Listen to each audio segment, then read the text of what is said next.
Good morning, our friend Bazarbayev, Kanaevich, and all of you back in Astana. And it's great to be able to join from us here in Oslo, Richard Dion, Shemshat, and all our other colleagues, and I here wishes our very best greetings. Look, from our perspective, it really is it seems like a great opportunity for you launching the 8th and 9th reports. And it seems to us, although we haven't looked at them in detail, I have it here in front of me, and I know that my colleagues have pored over it, those that understand Russian, which of course I don't. But anyway, it looks like these reports are very much starting to show, illustrate and give example of what we hoped when we all came together in Sydney a year and a half ago and agreed the new EITI standard. What we wanted was, of course, drawing on experience from so many countries, we realized that we could have better EITI reports that became more relevant, that were not just technical, that somehow we didn't quite get into, but reports that we could, in a more meaningful way, start to communicate how our sector is governed, and through that, not just ensure that we avoid corruption, but also that we improve accountability, and in many countries, above all, build trust, explain how the sector is managed. And it's my main message today that from what we see in this report or these reports, that's precisely what is starting to happen in Kazakhstan. And when I look at this report and I see the overview of the ownership behind Kazmunaygas, how that relates to the oil fund, and when we start to see the extraordinary revenue flows related to the transit payments, that is where we start to think, yes, we are starting to communicate these things better, and we are starting to also report on things that matter.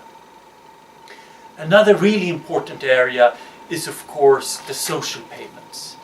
And I remember when we first, back in, I think, 2009, went to Karaganda and held a number of meetings with representatives there. We had some early data related to social payments. There has, of course, been a number of training activities, indeed, which, of course, Kazakhstan back then won a prize for. But now, I think that when I look back, I wish we had had this kind of information back then. And it makes us conclude that we are now in so much better position of mining this report, of really starting to use this kind of information.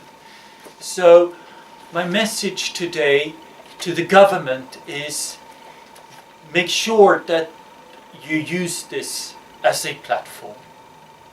My message to civil society would be, of course, also make use of it. Be a little bit careful in not just asking for more, but actually analyze, understand, turn this report into policy, into reform programs, into asks. And you from the private sector, you are a very important part of the coalition, of the MSG, and your political involvement, your policy involvement here lends it such a credibility, and use this as a forum to continue to build trust and relationships with the many stakeholders that you have in the country. Those are our key messages. I think we still have a long way to go, but you've certainly taken a great leap forward.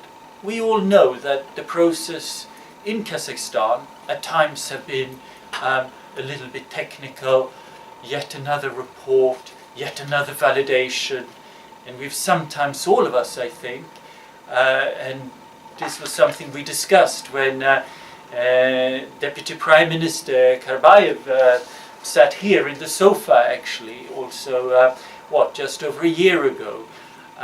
We have discussed these things many times, but it is our sincere, our genuine hope that with this report some of that technical work is starting to yield benefits, is starting to lead to practical benefits that we will all be able to make use of. Good luck and thank you very much. Bye-bye.